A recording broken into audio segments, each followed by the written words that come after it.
26 नवंबर 2008। समय रात 8:10। स्थान अरब सागर, मुंबई से कुछ किलोमीटर दूर। समुद्र की काली लहरों के बीच एक छोटी सी नाव धीरे धीरे भारत की ओर बढ़ रही थी। आसमान पर बादलों की मोटी परत थी और समुद्र की ठंडी हवा उस रात को और ज्यादा डरावना बना रही थी। उस नाव में बैठे 10 चेहरे सामान्य इंसानों जैसे दिखते थे, लेकिन उनके दिमाग में एक ऐसा तूफान पल रहा था जो कुछ घंटों बाद पूरे भारत को खून और आग में डुबोने वाला था। उनके हाथों में आधुनिक हथियार थे, आंखों में कट्टरता और दिलों में मौत का मिशन। वे किसी सेना के सैनिक नहीं थे, वे छाया थे जिन्हें सिर्फ तबाही फैलाने के लिए तैयार किया गया था। उस रात मुंबई हमेशा की तरह जिंदा थी। मुंबई की सड़कें रोशनी से चमक रही थीं। होटल, रेलवे स्टेशन, कैफे और बाजार लोगों से भरे हुए थे। किसी को अंदाजा नहीं था कि अगले कुछ मिनटों में यह शहर इतिहास की सबसे भयानक आतंकी रात देखने वाला है। समुद्र के रास्ते भारत में दाखिल हुए वे 10 आतंकवादी अलग अलग टीमों में बंट चुके थे। उनके पास पहले से तय नक्शे थे। हर रास्ता याद कराया गया था और हर टारगेट पहले ही चुन लिया गया था। रात 9:20। छत्रपति शिवाजी महाराज टर्मिनल्स। हजारों लोग स्टेशन पर मौजूद थे।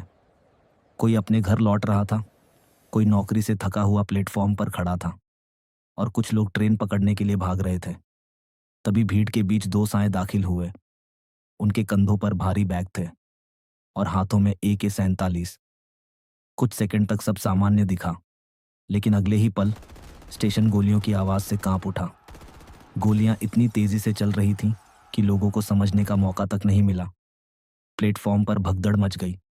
लोग एक दूसरे के ऊपर गिरते हुए जान बचाने के लिए भाग रहे थे। स्टेशन की दीवारों पर गोलियों के निशान उभरने लगे।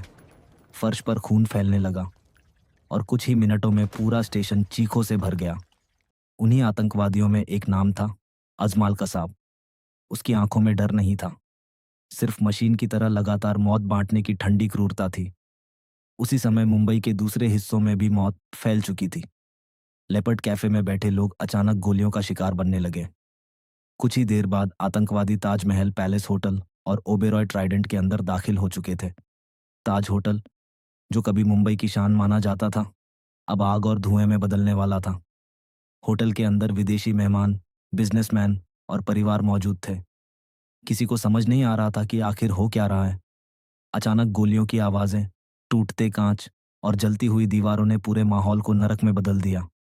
आतंकवादी होटल के हर फ्लोर पर घूम रहे थे। वे सिर्फ हत्या नहीं कर रहे थे, वे डर पैदा कर रहे थे। ऐसा डर जिसे पूरी दुनिया लाइव टीवी पर देखने वाली थी। मुंबई पुलिस को शुरुआती घंटों में समझ ही नहीं आया कि हमला कितना बड़ा है। साधारण हथियारों से लैस पुलिसकर्मी उन आतंकवादियों के सामने खड़े थे जिनके पास आधुनिक राइफलें और ग्रेनेड थे।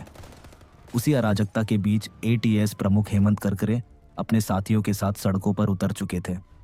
गोलियों से भरी रात में उनकी गाड़ी आतंकवादियों के बेहद करीब पहुंच गई।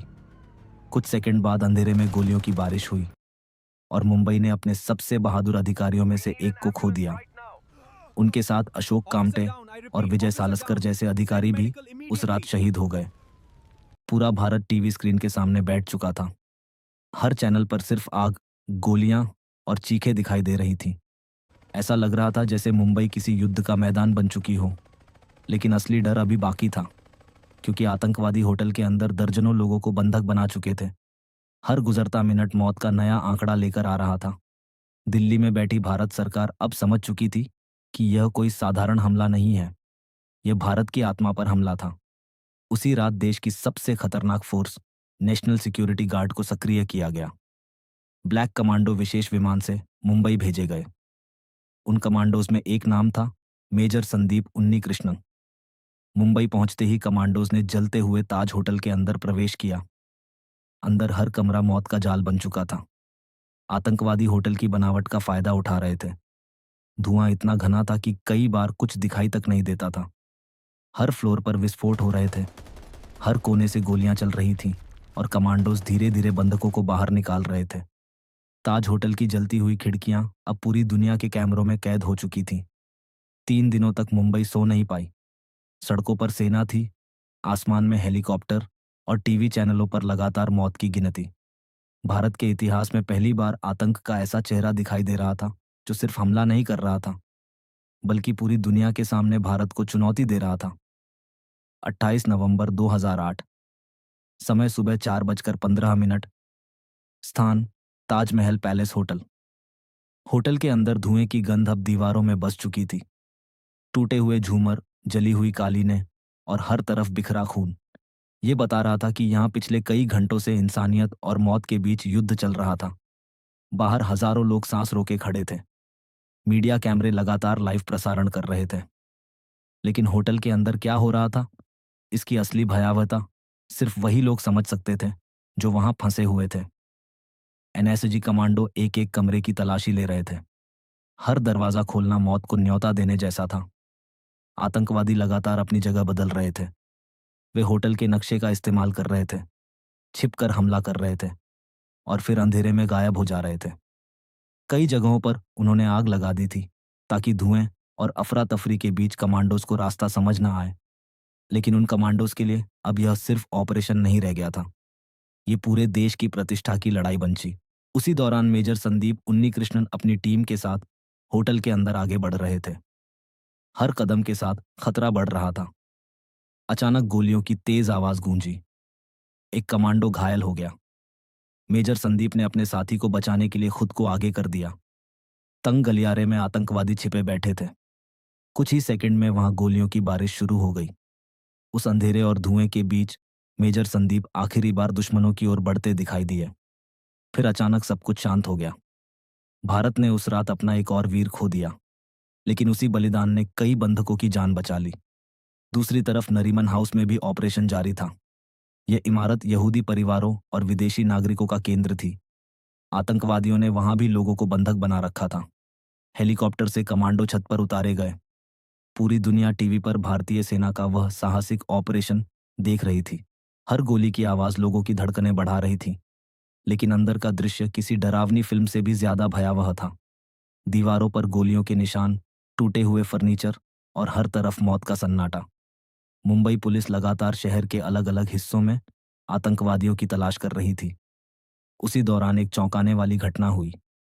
अजमल कसाब जिंदा पकड़ा गया। यह वह पल था जिसने पूरी जांच की दिशा बदल दी। घायल हालत में पकड़े गए कसाब के चेहरे पर अब वह क्रूर आत्मविश्वास नहीं था जो स्टेशन पर हमला करते वक्त दिखाई दे रहा था।